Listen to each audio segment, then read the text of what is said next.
Hey guys, this is Miriam at High Life Auto. I am out doing a video test drive on a 2009 Jeep Patriot. If you've never been on my video test drives before, the way it works is I drive the vehicle on video and I tell you what I see, hear, think, smell, and feel to give you the best indication of being in the driver's seat without actually being in the driver's seat. I'm not a mechanic and this is not meant to be a 182-point inspection. Rather, this is meant to be a sneak peek into how the vehicle drives and any potential issues I notice as we're going along. So we'll take a look around the vehicle, we'll take a look under the hood, and then we'll go for a drive. Alright, let's get this hood popped and let's do this thing. Alright, Jeep Patriot. So this is the baby Jeep, I think. I think you've got Patriot, Liberty, maybe you've got Cherokee, Patriot, Liberty, Commander, and then Compass is in there some, I don't know. So this is one of the smaller ones, not the super big one. Pretty decent looking. It does have some rust on the wheel wells, kind of starting right here. Most of that I think is just like the rust color, and that can be washed away, but there is some rust bubbling up under there that probably could still be fixed. It's in the fixable position before it starts breaking through and all of that. Tires in the back are really good, probably at least 75%, if not better. Tires in the front are the same, and it looks like they're all four matching, and there's a little bit of rust right up there on the front fender.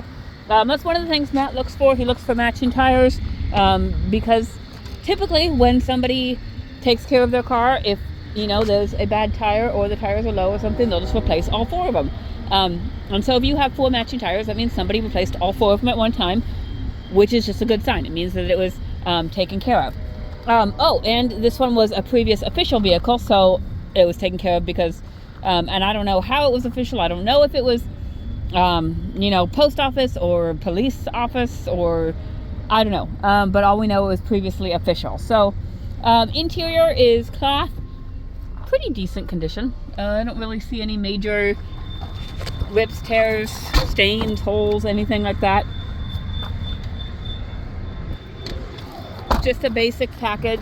It is going to be the four-wheel drive package, which I think most Jeeps are. There's very few that are two-wheel drive because there's really no point in a Jeep that's two-wheel drive.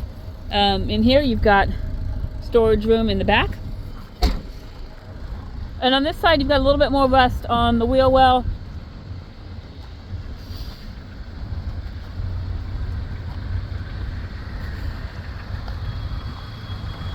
And then we've got up here under the hood. So let's pop this. Okay. And this one is the 4-cylinder, which this might be the first 4-cylinder I had. I don't know, maybe not. Most of the time I get the 3.7s and 4.7s, but this one is the 2.4. So the cool thing about this one is that it has less than 100,000 miles on it. This has, let's see, 87,888 miles on there. So it's a really low mileage four-wheel drive vehicle. It's got an airbag light on. Seatbelt light will go off when I put my seatbelt on. There's a check engine light on and a tire pressure light on. 9 times out of 10, the tire pressure light is a sensor, and some people keep them on there, some people don't. I never do anything with them, but some people don't like any lights on their dash. The codes are all exhaust codes. 457, fuel cap loose off. 456, very small leak. It's probably the fuel cap, and they just give you 2 codes for it, and then there's a pending code on each of those. So they try and freak you out by giving you 4 codes, and it's really not 4 codes. It's really 2 codes and probably actually 1 problem. So we've got radio works. I'm gonna wait for the car to get up to operating temperature to check the heat. Driver's side window works. Passenger side window works.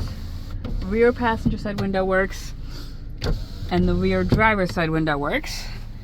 Let's see. Let's pop these open. Oh, I've got heat. I can feel it already. It's not on super high, but the heat works. There's really no point in testing the air today. I can test to just make sure there's no leaks in the system. Let's see, there's that. Usually it'll flash if there's leaks in the system, but I can't 100% tell you that the air works because it's cold outside, and it's just going to be blowing in cold air. So Just, you're gonna have to test the AC when you get here if it's a hotter day. But then again, it was a previous official vehicle. 9 times out of 10, it probably has AC, because they're not gonna drive around without AC. That's my opinion anyways. Okay, so it is a 4-wheel drive, all the time vehicle. And then they do have, down there they've got the 4-wheel drive lock, which is just, I think on Jeeps, when it's the all-time 4-wheel drive, it's more like all-wheel drive. But then they have the 4-wheel drive lock, which forces it into 4-wheel drive no matter what. That's like if you're stuck in a ditch or something like that. I just got done driving a V6 Jeep, and you can definitely tell this one's the 4-cylinder. It's much more poochy, but with the more poochy, you get the better gas mileage. So you're not going to be doing any drag racing in this, but it seems to be running good. I don't hear any suspension noise. It's driving smooth.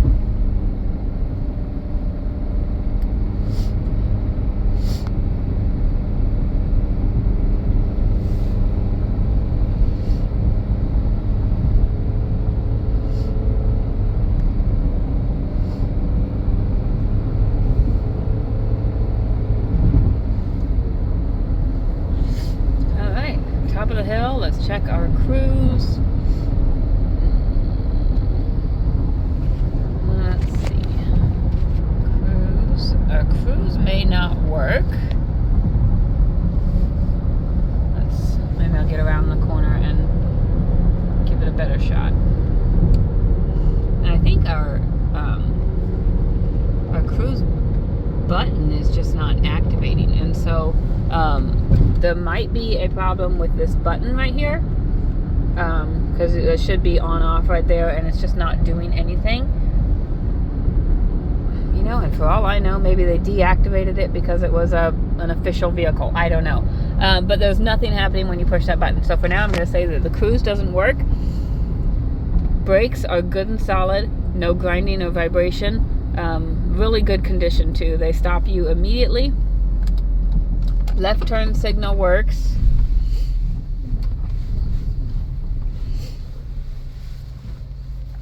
Right turn signal works. Windshield wipers work. Windshield wiper fluid, I can hear the motor going, but there must not be any fluid in there. So I'll have to check that when I get back and add some fluid. Horn works. And I think that's it. So, overall on this vehicle, what we've got a previous official vehicle, which I think is a good thing. Some people don't like fleet vehicles. I think it's a good thing because that means it's been maintained, it's been kept up.